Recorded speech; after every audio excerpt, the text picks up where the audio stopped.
Olá, bom dia a todos. Obrigada por estarem aqui na nossa apresentação de resultados da Ambipar Participações.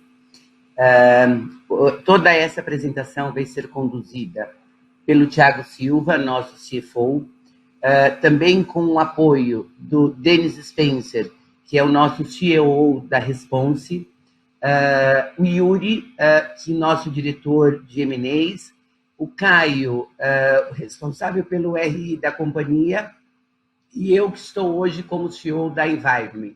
Estaremos todos aqui à disposição para as dúvidas e questionamentos dos senhores. Novamente, muito obrigada aí pela participação. Bom dia, obrigado, pessoal. Vamos anunciar mais um resultado nosso aqui, pedir para o pessoal plugar a apresentação. Pode passar, por favor, para o primeiro slide. Bom, primeiro os destaques, né? A gente de fato, mais uma vez, né, a Ambipar se posicionando aí e, de fato, mudando de patamar com relação aos resultados apresentados no quarto trimestre de 2021. O ano de 2021 foi um ano com bastante desafio, bastante projeto, né, movimentos transformacionais, como, por exemplo, a aquisição da Dissal, aquisição de negócios disruptivos como Bulmera, como Biofílica. Enfim, a gente, de fato, conseguiu fazer um ano muito interessante, e o resultado do quarto trimestre, e não só do quarto trimestre, mas do ano como um todo de 2021, vai trazer isso. Você pode passar para o próximo slide, por favor? Como a Cris falou também, a gente vai falar um pouco também das integrações, né? Tanto a Cris quanto o Denis estão aqui para nos ajudar a explicar um pouco como nós fizemos todo esse movimento de 2021, como essas aquisições elas se integram e se complementam, né? De fato, a gente criou um ecossistema dentro da Ambipar que ele se retroalimenta, né, tanto em Environment quanto em Response. Também vamos demonstrar aqui a sinergia que há entre elas, já que a gente sempre comentou, e é um fato, que são negócios sinérgicos e complementares. Então, esse crescimento de 2021 veio não só do M&A, que a gente sempre utilizou como uma ferramenta de crescimento acelerado, mas também para o crescimento orgânico. E no quarto tri, especificamente desse ano, o crescimento orgânico foi a grande avenida de crescimento da Ambipar, né? Não só o crescimento em receitas, mas também o crescimento em EBITDA. A gente conseguiu, de fato, capturar sinergias operacionais, comerciais, administrativas desses negócios que a gente adquiriu, né? Crescemos 10% com relação ao terceiro tri de 2021 em receitas e 14% em EBITDA, né? Ou seja, a gente conseguiu ter ganho de margem. Isso traz aqui bastante otimismo para 2022.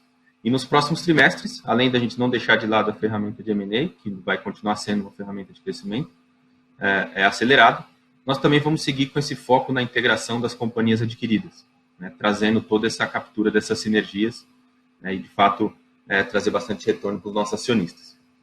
Com relação ao desempenho financeiro, nós chegamos aí ao patamar de 682 milhões de receita líquida, né, um crescimento de 202% com relação ao mesmo período do ano anterior, um EBITDA consolidado de 186 milhões, né, uma margem de 27%, já começando a voltar àquele patamar que a gente comentou. Aqui, de novo, uma notícia muito boa, que a gente está conseguindo esse incremento de margem, um crescimento aí de 122 milhões com relação ao terceiro tri de 20, e um lucro líquido recorde, novamente, de 52 milhões e uma margem líquida de 7,7%.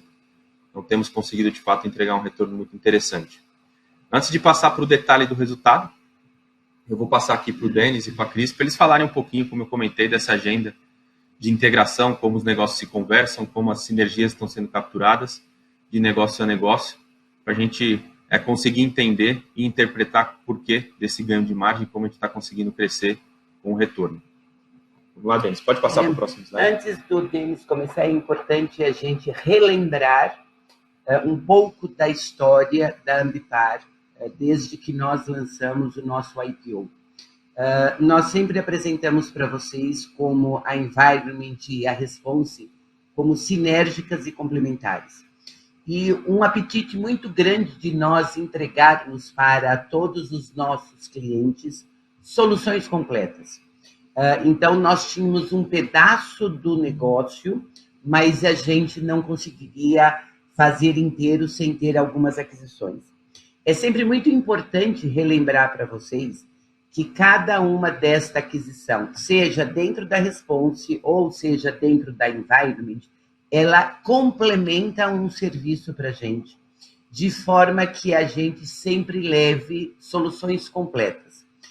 E neste complemento de soluções, as empresas elas vão ter que ser sempre geradora de valores, geradoras de retorno e sempre aumentando o EBITDA da companhia e, óbvio, a satisfação dos nossos acionistas.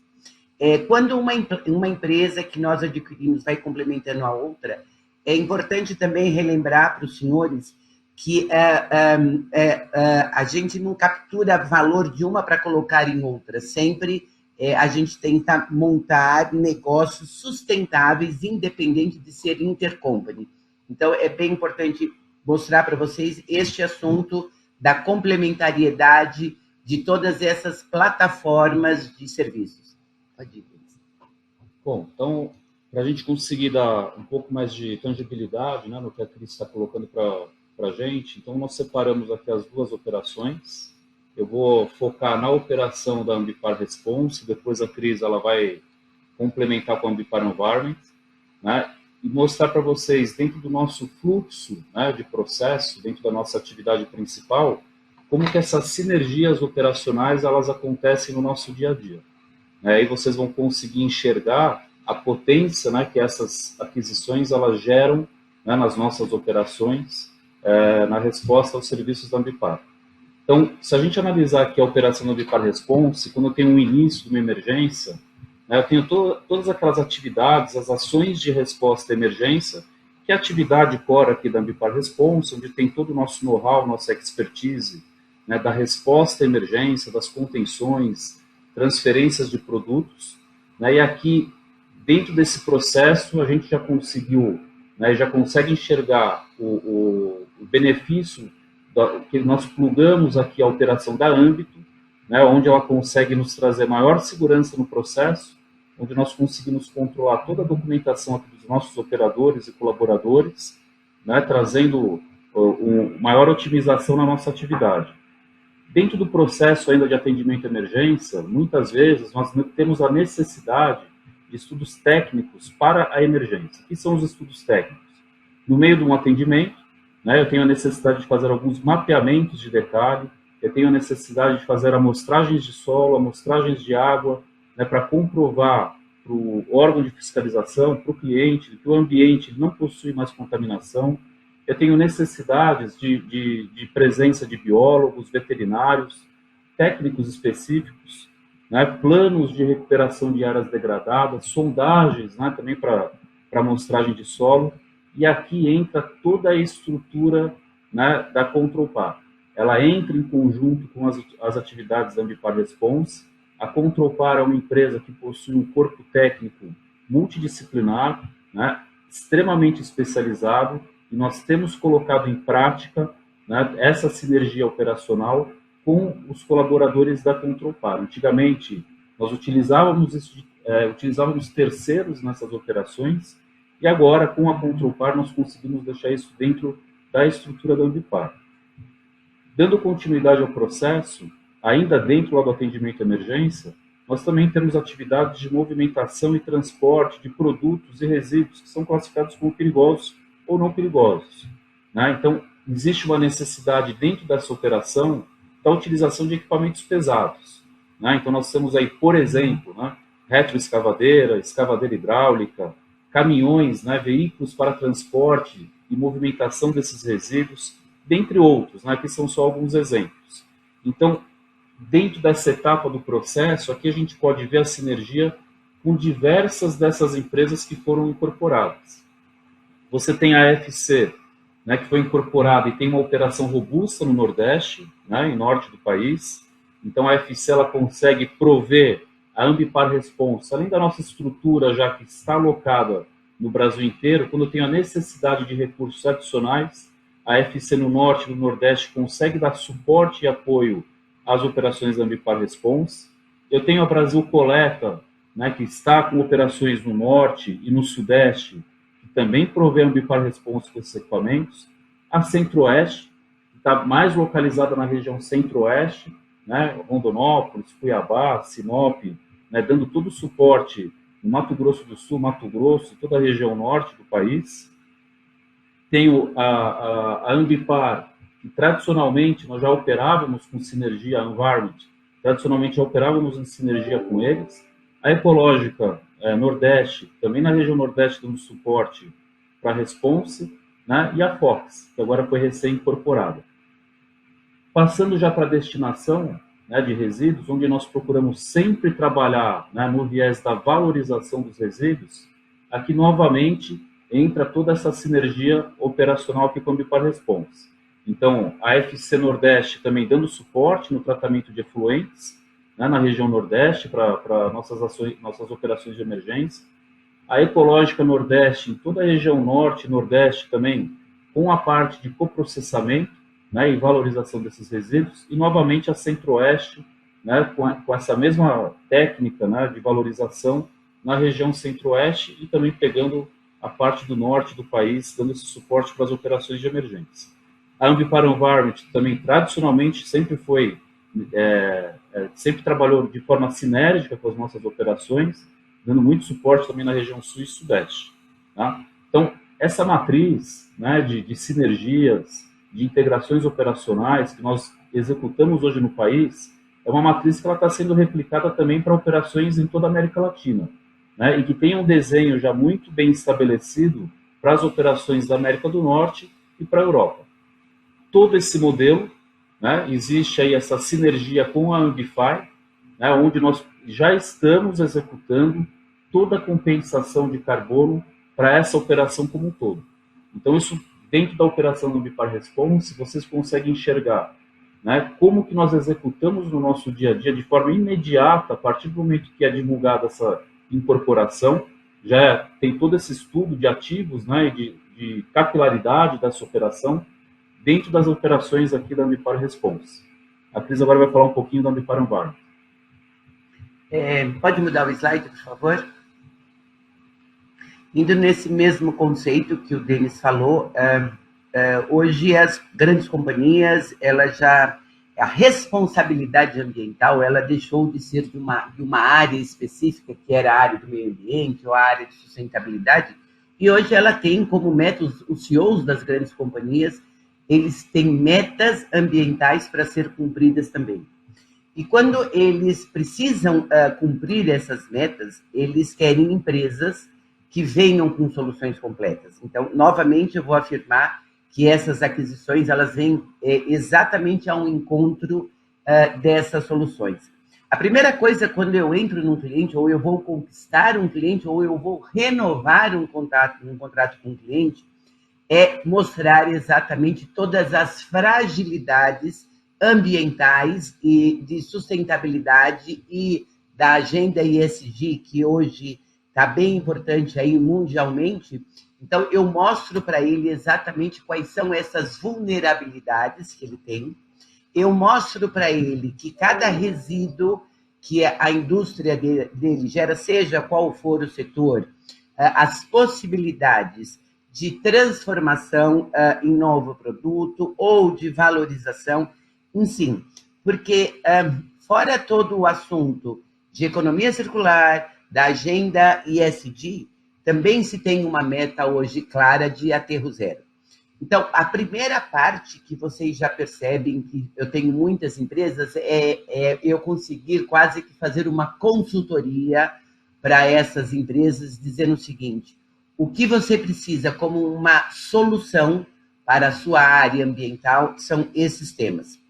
A partir daí, eu começo a executar efetivamente o nosso trabalho, e aí é que entra toda a nossa expertise, seja da Ambipar, seja das adquiridas, sempre com o mesmo conceito de tratar, de renovar, de trazer Bumera, Drypol e todas as outras para transformação de resíduo em novas matérias, e voltando isso sempre para a cadeia produtiva.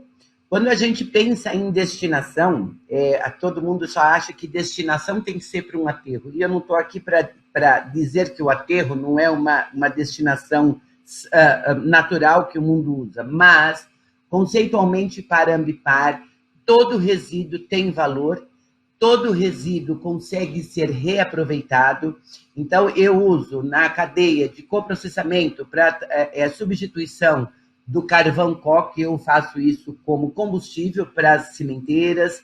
Eu utilizo toda a parte de valorização em todos os setores. Hoje a gente já tem soluções já patenteadas, transformando em novos produtos, principalmente aí na indústria de papel e celulose, na farma, na de alimentos, seja eles líquidos ou sólidos, toda essa parte de alimentos, a gente já tem soluções importantes, seja na área de recuperação de áreas degradadas, também eu recupero a área degradada.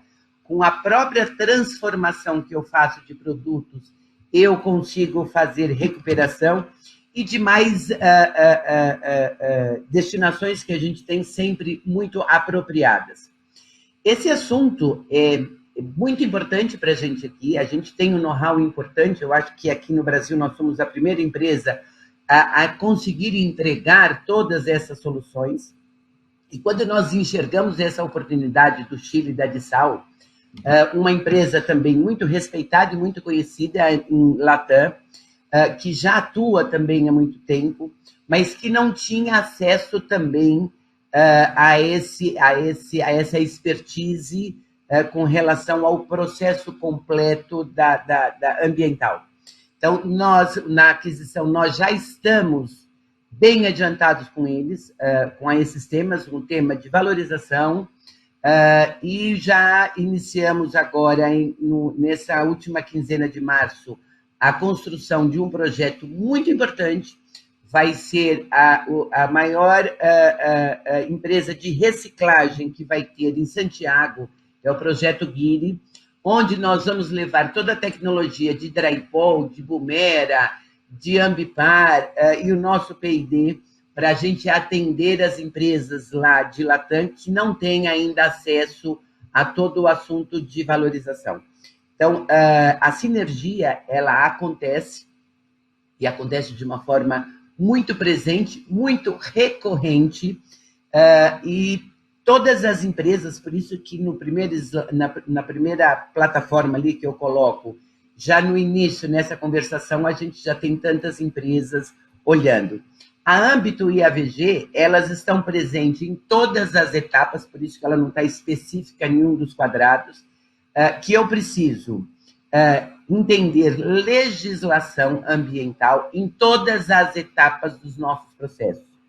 Eu preciso entender a agenda ESG em todas as nossas etapas do negócio. Então, por isso que a Âmbito e a VG, elas estão presentes em todos esses momentos. E para fechar todo esse círculo, todas as nossas operações, seja na Ambipar, seja nas adquiridas, a gente já faz aí toda a compensação de carbono. Então, é assim que a gente enxerga o quanto nós somos sinérgicos e complementares com as adquiridas. Perfeito. Obrigado, Cris. Obrigado, Denis. Acho que isso demonstra que, de fato, a nossa estratégia, como eu comentei de M&A, também é muito assertiva, né? A primeira parte do nosso funil, que é o fit estratégico, a gente se olha muito esse desenho, esse tipo de desenho, e o comitê de investimento faz muito esse exercício para ver o quanto é complementar e como isso vai encaixar na nossa estratégia de negócio. E isso, como eu comentei, vai ser refletido agora nos resultados de 2021, no quarto trimestre já foi, como eu disse, um trimestre de crescimento aí de duplo dígito, né, com a parte orgânica, ou seja, esses negócios já trazendo outros negócios para dentro do grupo. Pode passar o próximo slide, por favor, para a gente entrar um pouco no detalhe do resultado. Como eu já comentei, o resultado, a receita líquida aí crescendo no quarto tri com relação a 2020, 206%. Se a gente olha com relação ao terceiro tri de 21, são 10% de decremento. Com relação, quando eu olho 2020, são 2020 com 2021, 175%. E crescimento tanto em Environment quanto Response. Na Environment, aqui a grata surpresa de fato, o crescimento de margem, foi 1,1 de crescimento de margem, quando a gente vai olhar no EBITDA. E na Response, é a América do Norte, né, que cresceu 29% no quarto TRI com relação ao terceiro TRI de 21. Então, de fato, os negócios lá na América do Norte indo muito bem, né, as empresas começando também a olhar esse foco na integração, né, a Shannon, que foi agora nomeada CEO da Ambipar América do Norte, está bem engajada, né, e com uma agenda muito forte com relação a essa integração e captura de sinergias lá também. Pode passar para o próximo slide, por favor. Como eu comentei, o EBITDA, né, a gente apresentando aí 27% em 2021, um crescimento de margem com relação ao terceiro TRI de 1,1%, aqui fruto de captura de sinergia, como eu comentei, a de Sal trazendo escalabilidade, né, a gente comentou que haveria sim uma pressão de margem pela margem que a de Sal opera hoje, mas já está trazendo um pouco de escala lá para o negócio deles, né? Óbvio que o ciclo comercial, como é aqui no Brasil, é extenso, né? Essa escala será ao longo do tempo, mas aqui a gente já conseguindo capturar. Estamos muito otimistas com relação aos projetos, como a Cris comentou lá, da maior central de valorização de resíduos do Chile, que vai ser em Santiago, que é o projeto GIRI, e aqui no Brasil não é diferente. A Bumera expandindo a sua capacidade de produção de resina, a Triciclo fazendo aí importação de centenas de máquinas para fazer, de fato, a captação de resíduos e abastecer o grupo, né? A Brasil Coleta trazendo acesso a insumo para a Drypol. Então, são diversas ações que a gente tem tomado que tem trago, de fato, ganhos de margem, ganhos operacionais, né? Sem contar, obviamente, a parte administrativa financeira, que traz um leve ganho de margem, mas o que a gente acredita é que o cross-selling, o cross-operacional, é o que, de fato, vão trazer ganhos e retornos bem substanciais para o grupo ao longo do tempo. Pode passar para o próximo, por favor. Aqui um pouco do lucro líquido, né? A gente com lucro líquido recorde novamente, né? Ou seja, manutenção, incremento de margem EBITDA, né? E apesar da alavancagem que tomamos durante o ano de 2021, a gente consegue manter um patamar de lucro interessante. Foi 52 milhões no quarto TRI de 2021, o dobro do que o quarto TRI de 2020 e 8 milhões a mais que o terceiro TRI de 2021. E com relação ao ano cheio, quase 120 milhões de incremento, né? Aqui, obviamente, de novo, melhora do resultado operacional e uma margem aí recorde de 7,7%. Pode passar para o próximo, por favor. Aqui um pouco do endividamento. A companhia utilizou a ferramenta aí de alavancagem com capital de terceiro durante o ano de 2021 para sustentar o seu crescimento, né, tanto de environment quanto de response. Então, chegamos a uma dívida bruta de 2,7% aproximadamente, um caixa líquido de quase 800 milhões, o que nos dá uma dívida líquida de 1,8%. Quando a gente olha o exercício do EBITDA anualizado, a gente pega o quarto trimestre vezes 4, né, aqui porque, como a ferramenta de M&A a gente utiliza fortemente, quando você olha o quarto trimestre, né, seria um resultado pro forma, ou seja, considerando todas as aquisições no ano cheio, a gente chega a uma alavancagem de 2,5%, um nível que a gente considera saudável. Agora, em 2022, como a maioria sabe, nós fizemos a emissão de 2 debêntures, uma na Ambipar Participações, de 750 milhões, uma na Emergência, de 335 milhões. A ideia é continuar o crescimento, esses recursos irão majoritariamente para a M&A, né, e a gente está muito otimista com relação ao nosso pipeline e tudo que a gente tem para adquirir e trazer novamente, né, esse retorno aos nossos acionistas. Pode passar para o próximo, por favor.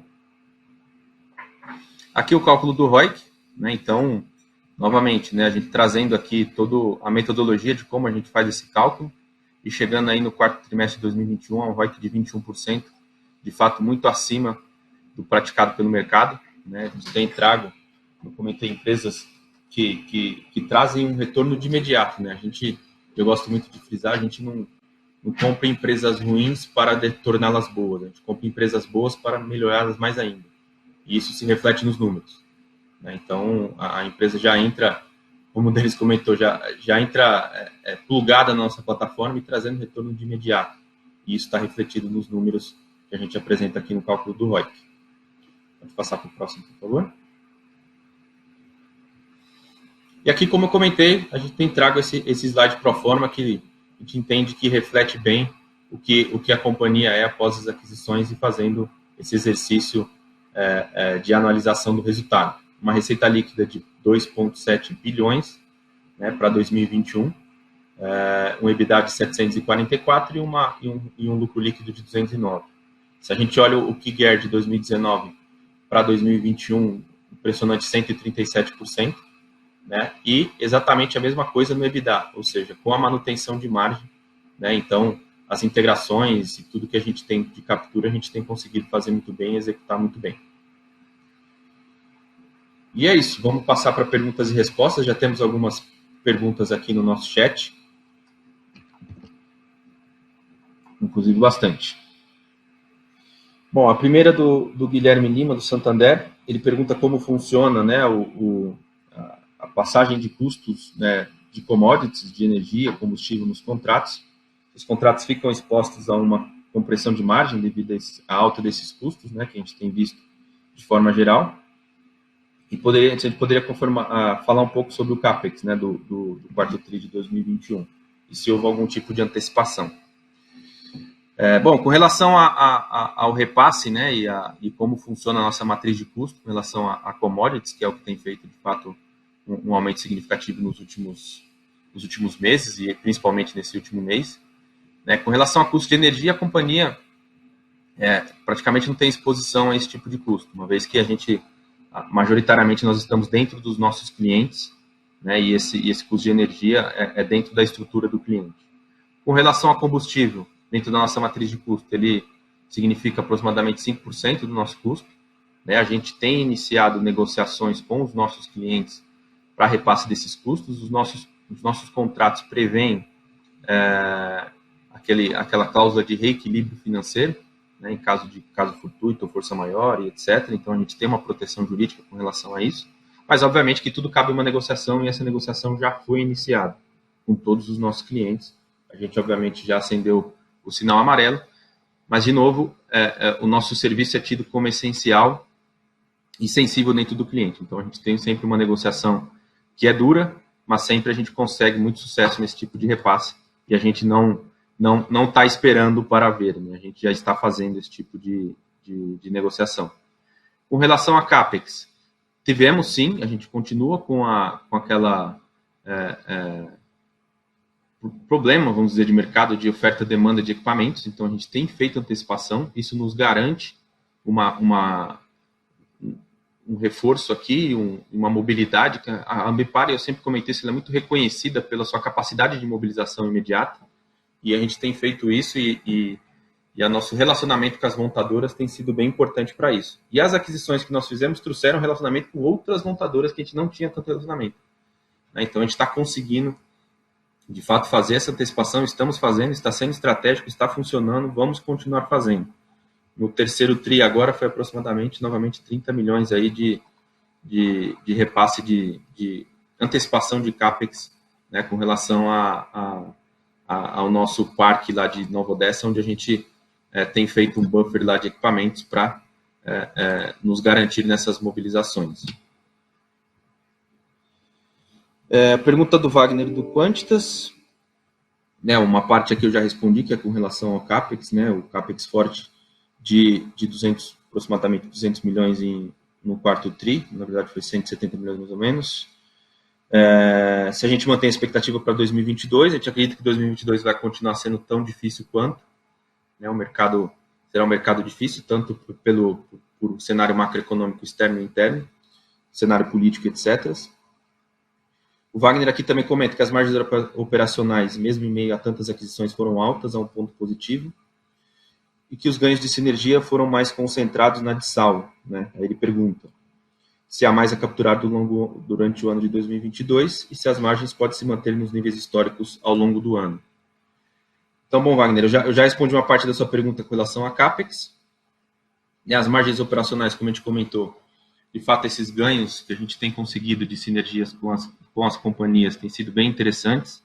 A Dissal teve, sim, uma pequena melhora de margem agora no quarto TRI 21, e para 2022, o orçamento que a gente fez com eles, inclusive ontem fizemos uma reunião já de janeiro e fevereiro dos resultados, tem demonstrado novamente ganhos de margem.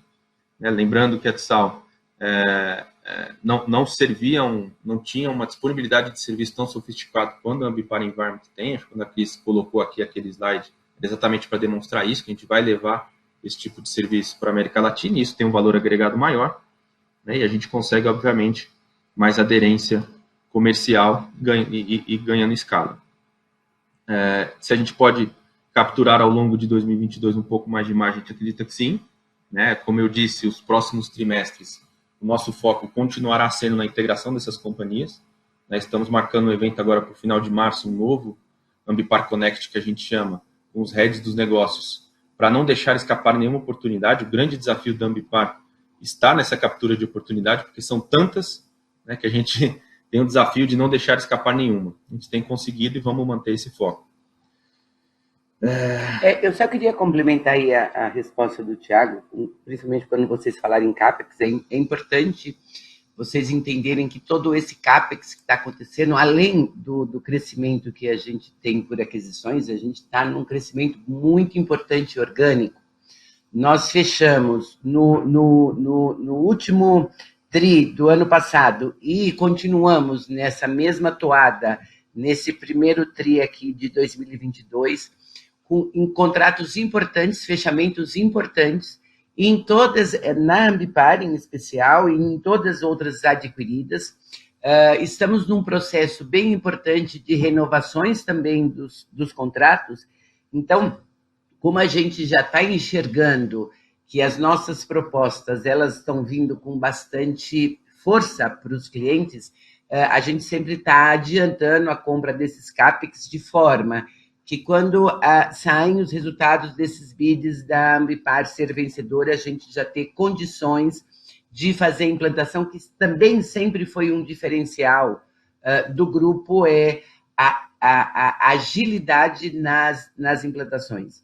Esse outro assunto que o Thiago tocou também, de nós nos reunirmos novamente no final de março ou começo de abril num novo Connect, porque nós tivemos aquisições também que aconteceram no final do quarto TRI, começo desse ano, e é importante que todo mundo entenda exatamente o segmento e de que forma que a gente pode ter a sinergia com os outros negócios. A gente não pode perder esse feeling das demais companhias adquiridas.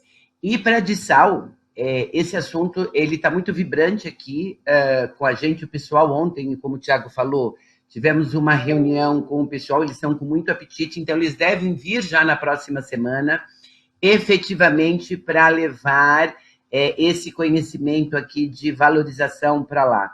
Então, já estamos numa lista de clientes bem importantes que nós atendemos no Brasil, já com finalização lá no Chile para a gente entrar com as tecnologias. Então, é só esse complemento que eu acho bem importante. Claro, perfeito. Então, vamos à pergunta do Carlos Herrera. Ele dividiu em duas perguntas aqui. Quando nós atingirmos as sinergias operacionais, qual a margem EBITDA vocês pretendem atingir? Isso aqui, óbvio que a gente não pode aqui dar nenhum tipo de guidance, mas a gente acredita que essas sinergias, assim como o resultado do quarto TRI 2021 demonstrou, né, elas serão capturadas e será o nosso foco durante 2022, no curto, médio e longo prazo. E agora que vocês atingiram, né, ele segue com a segunda pergunta, uma dívida considerada, quais são os próximos passos da companhia? A gente pretende emitir novas ações e continuar o plano de crescimento. Bom, a gente emitiu essas debêntures que eu comentei agora no começo do ano para encher o tanque, né, a gente usa essa expressão aqui, a gente está pronto e preparado para seguir o nosso plano de crescimento, né, a gente está olhando e continua olhando qualquer tipo de oportunidade. Então, a gente não vai parar esse crescimento acelerado. Vou comentar novamente, a gente acredita que 2022 vai ser um ano complicado, né, no cenário macroeconômico, mas a gente está muito preparado e em todo o cenário de crise também aparecem muitas oportunidades, a gente não vai deixar nenhuma escapar. Bom, outra pergunta do Wagner aqui, se os recursos da debêntures captados em 2022 serão usados para M&A ou CAPEX para o crescimento orgânico, e considerando todas as operações atuais e o M&A que será feito no exterior, quanto do faturamento da companhia virá de operações de fora do Brasil ao final de 2022? Bom, os recursos das debêntures serão majoritariamente para M&A, né, mas também o crescimento orgânico, a gente faz com geração de caixa próprio. De novo, a gente tem uma companhia saudável que gera caixa e o funding vai ser majoritariamente para M&A. Né? E o foco continuará sendo em response no exterior, aí principalmente América do Norte, também algumas coisas na Europa, e na environment, na América Latina como um todo. A gente está olhando muita coisa via de sal também na América Latina e oportunidades de capilaridade ou de novas tecnologias, principalmente na parte de valorização de resíduos, com resíduos que são característicos da costa andina. A gente acredita que no longo prazo aqui, pelo menos, provavelmente mais da metade da receita da companhia virá do mercado externo. Aqui uma pergunta do Gonzalo, do Bantilli. Se a gente... Espera só um minutinho. Quanto ao crescimento no quarto TRI de 2021 em relação ao terceiro, foi orgânico, sim. Esse é o nível razoável a se esperar em 2022, considerando o potencial de cross-selling. Na verdade, esse é um nível que a gente acredita que a gente até pode superar para 2022. A gente, de novo, foi só um começo, né? As companhias vieram substancialmente no final do segundo TRI de 2021, então capturamos aí metade, né, do ano de 2021, mas, de novo, só esse começo de 2022 já está demonstrando que o potencial é ainda maior de crescimento orgânico. Mais uma pergunta do Wagner aqui do Quantitas, se o governo federal vai autorizar empresas a comprar créditos de reciclagem. Vocês acreditam que essa medida é positiva para a companhia? Em quais aspectos ela contribuirá? Na verdade, Wagner, o crédito possivelmente está falando do crédito logística reversa, né? A Política Nacional de Resíduos Sólidos de 2010 já trouxe essa possibilidade.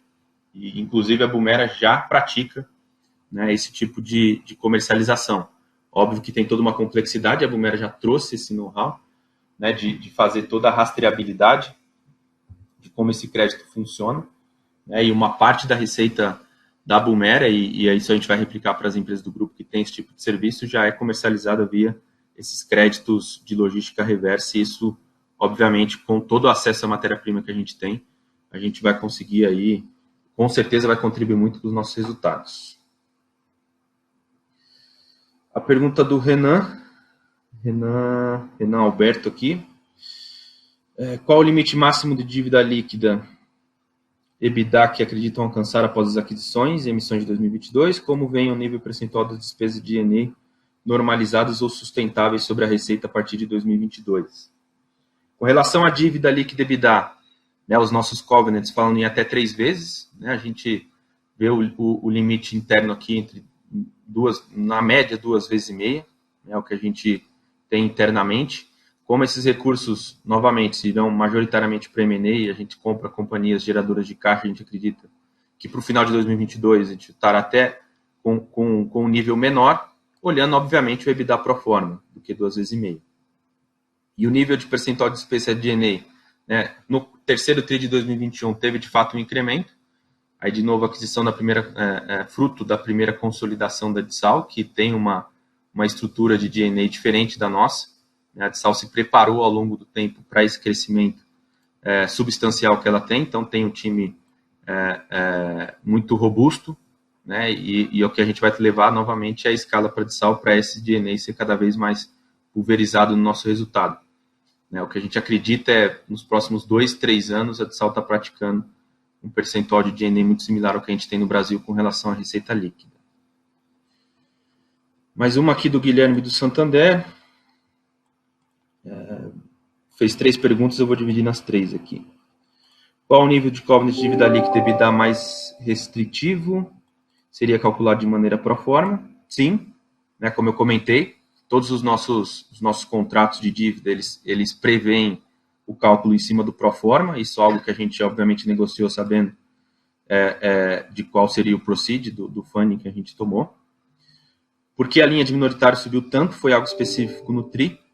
Na verdade, não. É porque não foi algo específico, né? Foram as aquisições, que, como eu comentei, elas foram substancialmente no final do segundo TRI, início do terceiro TRI, em que a gente tem usado a modalidade, principalmente em environment, de adquirir a parte controladora das companhias, né? E ficar com os acionistas como minoritário.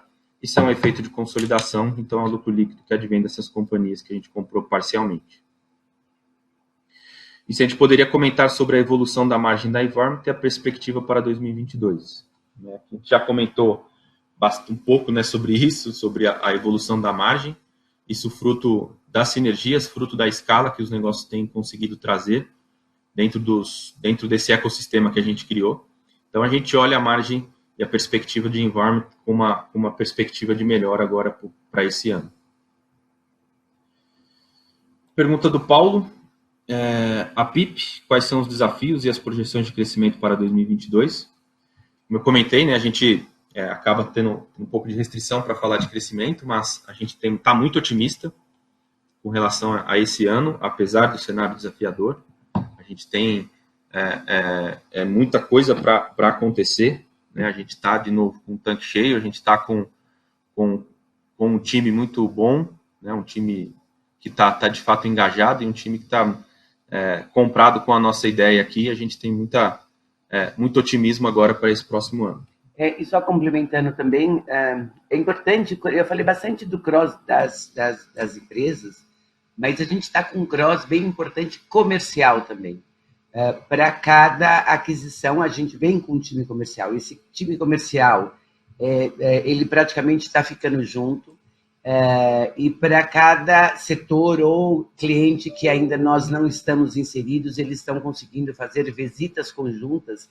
Então, a demanda, hoje, além das que nós já tínhamos que entravam aqui de forma passiva, a gente está com uma demanda de prospecção muito grande de forma ativa, e isso nível Brasil. O Nordeste, ele está superando muito expectativas com relação às coisas que estão acontecendo lá, e as empresas que a gente está conseguindo acessar para esse ano agora de 2022 no Nordeste e no Norte também.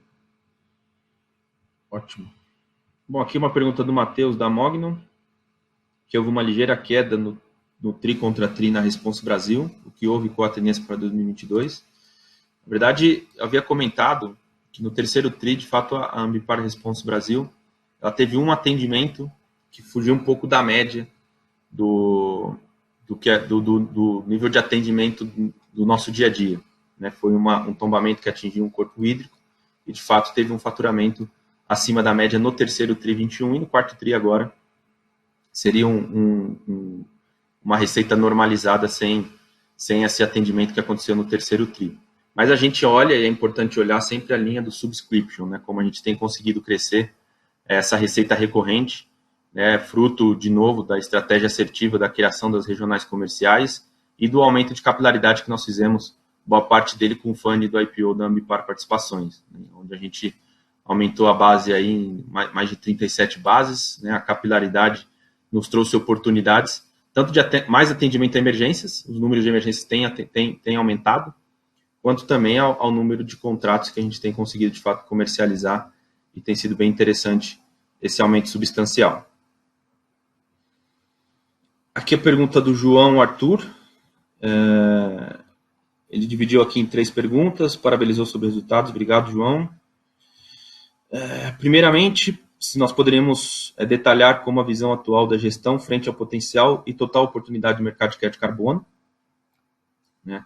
Aqui, João, a gente tem olhado com lupa esse mercado, né? A Ambipar, de novo, de forma assertiva, fez um investimento muito interessante na biofílica, né? Num momento assertivo, como eu comentei, o mercado de crédito de carbono é um mercado que está muito aquecido, né? Os preços que estão sendo comercializados demonstram isso, né? Para ter essa ideia, a gente modelou, né, a biofílica, a gente já está praticando preços unitários de crédito de carbono que a gente previa para daqui a 2, 3 anos. A gente já está praticando agora, né? E o mercado está muito aquecido e como os recursos da biofílica foram majoritariamente primários, né, a gente está acelerando os projetos, né, porque são aqueles projetos que têm as safras de crédito de carbono e a gente vai potencializar isso com também preço. Então, a gente está de olho e de novo, é uma oportunidade imensa, não só de comercialização dos créditos, mas também, como a gente comentou aqui nas nossas operações,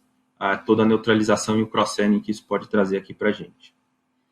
A próxima pergunta, podemos detalhar a dinâmica do pontos receber, onde aparece existir um valor considerável vencido, embora ainda não existam provisões consideráveis. Aqui a gente tem uma política de contas receber, né, onde a gente coloca tudo numa esteira, e a nossa capacidade de cobrança com relação a isso nos traz o conforto de que não é um título incobrável. Né? Então, a gente, obviamente, tem a política de PDD, ela é pública, e a gente só baixa para PDD quando, obviamente, tem, de fato, a certeza que esse título é incobrável, e isso não se aplica aos títulos, por mais que eles estejam vencidos há um pouco mais de tempo. E, por fim, se olharmos o quarto trimestre versus terceiro tri, aqui também o João também pergunta sobre o Brasil, a pequena queda aí que teve com relação às receitas da Response, e também UK, que também foi um atendimento emergencial spot no terceiro tri de 21. E quando a gente olha o quarto tri, tanto de UK quanto Brasil, seria uma receita normalizada.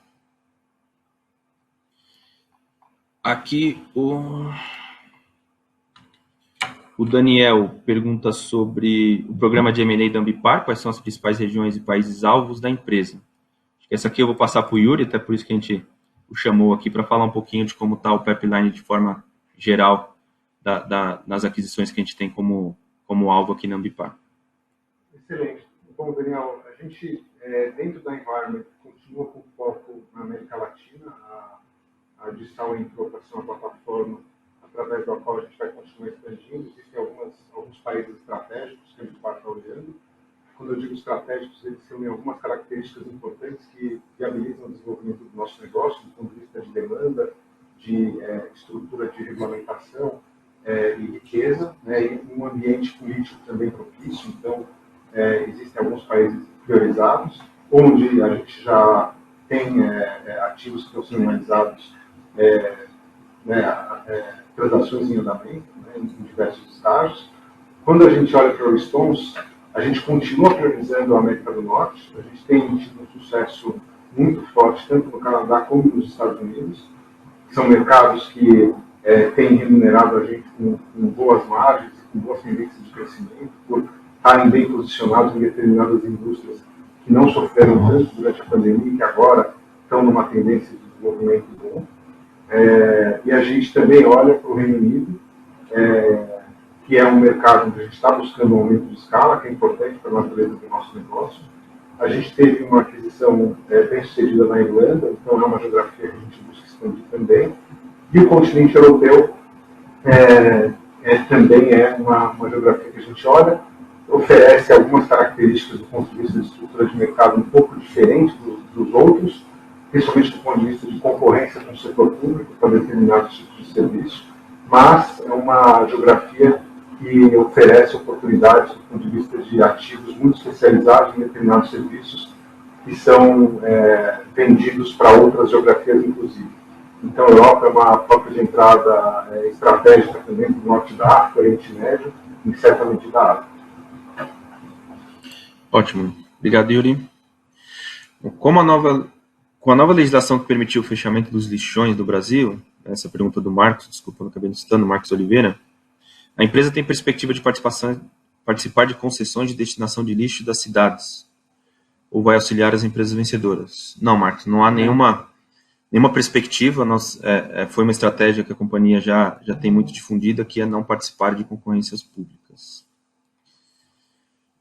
Aqui o João Arthur pergunta sobre o cálculo do ROIC, porque que nós temos aí a política de retirar um intangível do cálculo, né? Aqui é algo que a gente novamente entende que o intangível, né? Ele virá, o retorno dele virá de longo prazo, né? Então é o que de fato a gente coloca, a gente faz todo o cálculo do goodwill, os cálculos do CPC 15, né?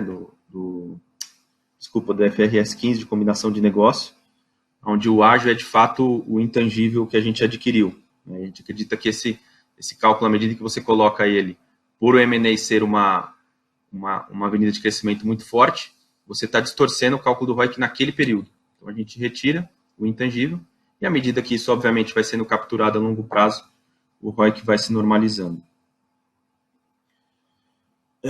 Aqui a pergunta do Nilson, parabenizando pelos resultados. Obrigado, Nilson.